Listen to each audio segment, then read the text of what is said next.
Should you sell your home in 2025? This is a very common question and a lot of conversations that I'm having right now with clients that are making a decision as to whether they should sell their home this year. Now, this is a very difficult decision for some people, and it really all comes down to your reasons. So let's dive into this week's video to determine if you should sell your home in 2025.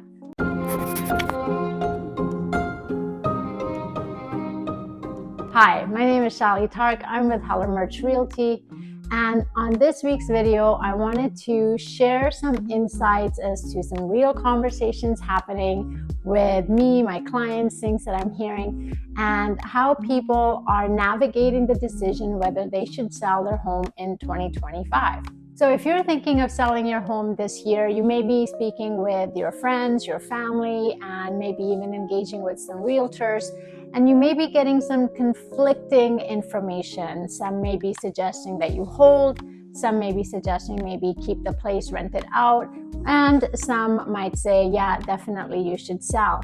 So there may be decisions that you need to make, and some things make sense on the short term, but do they make sense for the long term? And that's sort of what I want to unpack for you today. Now, before we go into some of the reasons not to sell, we do want to take a look at some reasons that are way more important than what's happening in the marketplace, and that's just generally where life is taking you. So it makes sense if your family's growing, you've got a newborn on the way, or you need to move closer to grandparents for extra childcare, then it makes sense, definitely exciting times to sell and to maybe purchase a different home. Now, another reason could be an estate sale where somebody's passed away and the family wants to dissolve the estate and disperse all the funds accordingly. That could be another reason that definitely is going to have more importance than just necessarily timing on the market.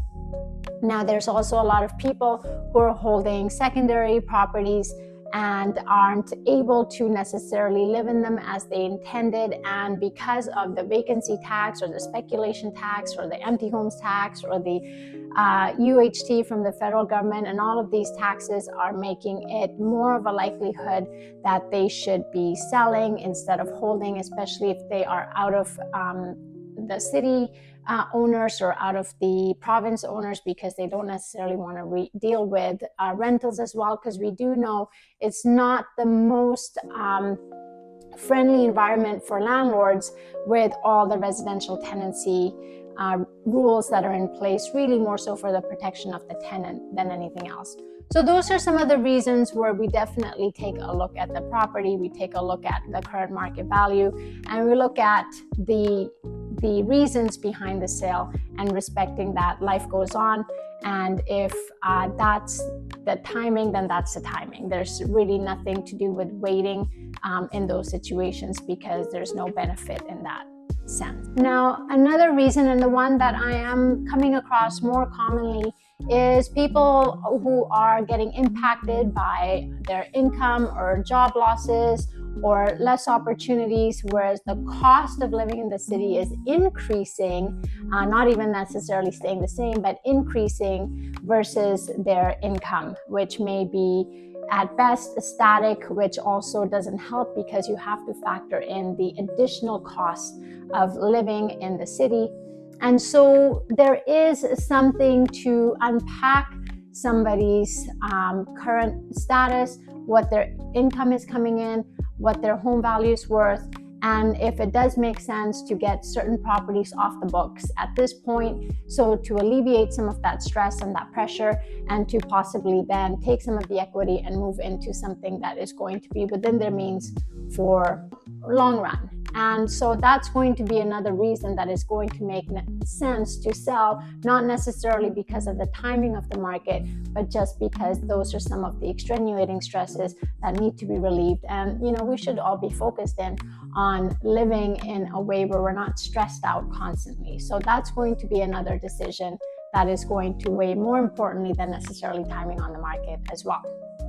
So I want to talk to the people who are looking at the market and are maybe getting afraid or getting a little bit anxious, and they are thinking Maybe you are thinking, should I just sell? That things aren't looking any good. I don't want to lose any value in my property. I've got a fair bit of equity and I've always just wanted to be in such and such area.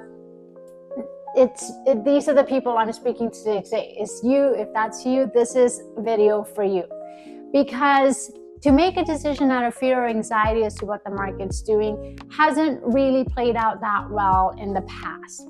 Now, the reason I want to get into this topic is because the markets have constantly adjusted upwards and downwards. And I know we're not necessarily in the environment right now that exudes a lot of confidence from sellers, but at the same time, if you have held your property, purchased it a while ago, there's a fair bit of equity, this isn't something that you should be necessarily making the most important factor in deciding whether to sell.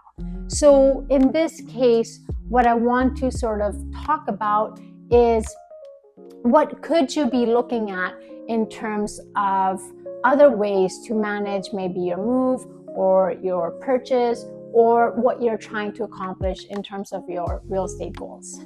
So the number one reason is people try to time the market. You try to time when to sell, you try to time when to buy. You may think this is the top of the market and it's just going to be downhill from here. So you feel like you're going to be making this move to sort of outsmart the market. Let me tell you, I've been doing this for 18 years. And aside from a few coincidences that has worked out, even if it's something that you can manage, it does come at a cost of trying to do that. Now, the number one thing to keep in mind is when you are selling because you feel like this is the right timing in the market, not talking about timing in your life due to other events, talking about timing out the market and then hoping to get back in, you're going to want to factor in your closing costs. You're going to want to factor in any penalties on the mortgage. You're going to want to factor in your taxes to transfer as well. And then, of course, the whole thing of moving, and if you are waiting to then buy low, then again, your rental costs, your moving costs, and then when you're purchasing, repaying all those taxes to re-enter the market back in. And that is a lot of speculating and predicting. And we have already seen the government bringing out more policies and more regulations to really hone in on people that are specifically doing that. So this is not necessarily going to be the environment that you want to try and time out the market. If you've had your property for more than a few years, because we haven't really seen a lift in the market in the last few years anyways, so I'm guessing I'm speaking more to people right now who purchased 5 years or more ago, then yes, you do have equity. But it makes sense that if your property has performed so well, why would you want to sell it? You should want to keep holding on to it because obviously you made great decisions when you bought it.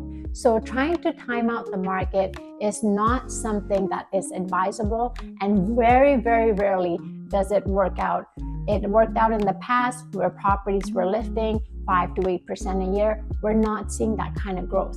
So if you have something, instead of speculating, I would say don't let the fear and the anxiety overrule you. Stay put, ride out the market, and see how things go. The second reason that you should definitely be not thinking about selling, if you are just worried about where the market's going, hoping to sell high and then maybe get in, and if the market's going to keep adjusting downwards because that's your fear. Well, one thing that you cannot predict or change is the constant change in the political environment. So just in the last 5 years, I've seen so many policy changes, and there's usually no warning when they come on board. We've seen changes to PTT. We've seen new taxes being introduced. We've seen a change in the increase in capital gains. We've seen a change in the federal government also introducing a new empty homes tax, its own version of it at least. We've seen the new BC home flipping home tax.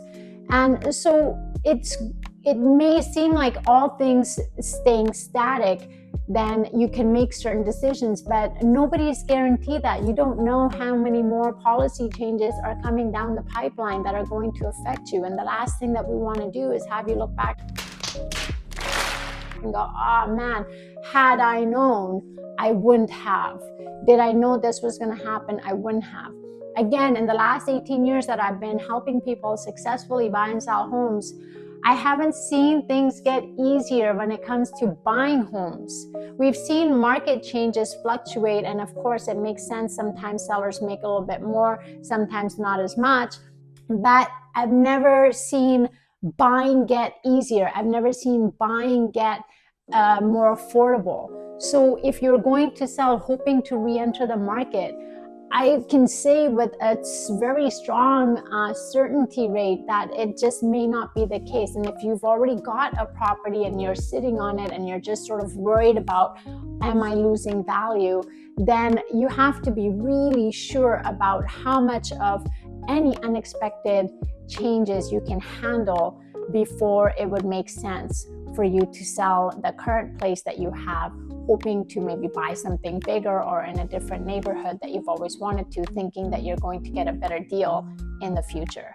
So that's going to be a really big key factor that I try to shed a light on for a lot of people, because everybody agrees that it's really difficult to know what decisions this government or any government is going to make next. That is going to be a popular vote for cooling down the market, but not necessarily a good move in terms of stimulating the market. The third reason is it may make sense for you to not sell your property right now, because even if that means that you're living below your means a little bit, then it may be in the long run a better decision, because it can help to create some generational wealth in the future. It can help with early retirement possibility. It can help with providing some more confidence, more comfort, moving into relieving some of the stress where it's very difficult to predict income losses. It's very difficult to predict increase in cost of living, increase in property taxes, increase in just generally any costs that are associated with having a principal residence. Right now, there isn't really much that is a deterrent in terms of new taxes, but again, akin to my earlier note, that can change at any point, because we know that the government's not necessarily making it easy.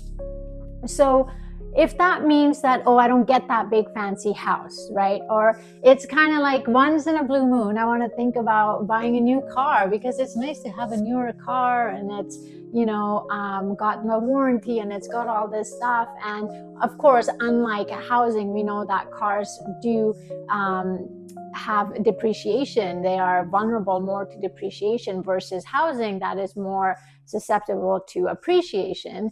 But it's that idea of, well, I could, and it's not really that big of a change because I've got already value built in, and I could easily step up to maybe a nice home in, Point Grey or whatnot, whatever it is that you are looking forward to. Really, again, have to take a look at the next 5, 10, 15 years. Again, if your home has done well so far that you have all this equity that you fear losing, then you probably made a great decision back then. And now that you are facing some hope that you can use that equity and translate it into living bigger or living better, then again, if you are able to accomplish that through different avenues, I would say definitely to explore that, but I wouldn't necessarily sell the home. I know this is not an advice a realtor would give you, but I wouldn't necessarily sell the home that's performed so well to try and make that move now, unless you could comfortably do both. So that would be another reason, is to possibly think of living maybe below your means, but then thinking of that as an earlier retirement or more vacation or more financial freedom, or possibly just creating some generational wealth as well. The fourth reason would be to think of the worst case scenario, right? Because again, it's this ideal that you're protecting yourself from some loss, that you maybe can see a little bit more immediate because the market is still going sideways. It is still not really showing big leaps and bounds and improvement. And again, especially if you've had a home from 5 years or more ago, you're used to experiencing 5 to 8% appreciation per year, and that's sort of gone. And that anxiety is like, ooh, should I sell? This is, again, not the space that you want to make decisions from. If this is where you are, look at your worst case scenario. If I sell, then what if, right? So what if the cost of rentals? What if there are new taxes that will bar you from coming in? What if the cost of living increases? What if I have an income or a job loss? What if there are new taxes for purchasing a property or an increase in taxes? So all of these scenarios, your worst case scenarios, if all of the above should happen, would you look back and wish, well, I shouldn't have sold a home. It was okay. It did work for me. Only then you stay put. But of course, again, talking about certain situations like we did that are good reasons to sell, that wouldn't necessarily be the conversation to focus on, because those reasons are life events that we need to prepare for. This is more, I don't really like my neighbors. So many times I hear people going, I don't like the way my strata is running things. And sure, albeit I have seen some poorly managed stratas. But again, if you're making the move, are you really guaranteed that the next strata, it may look good now, but what are some of the changes that are coming up then? So you really want to unpack and research all of that before you really go down this route of trying to make an improvement, when really the cost of making that improvement may not be as beneficial as the cost of staying where you are. So this is, again, the mindset that I want you to start to think about making your decision whether you should be selling or not. So in the long term, holding on to the property, allowing it to continue to appreciate, even if that's static right now, is going to give you a lot more options and opportunities, and also buffer you against worst case scenarios, either in your own personal life or just generally with the way the economy and the financial health of the whole country is going. With the costs of living increasing, we know they're not going to decrease. Taxes aren't going to disappear. If anything, they may stay static or continue to increase.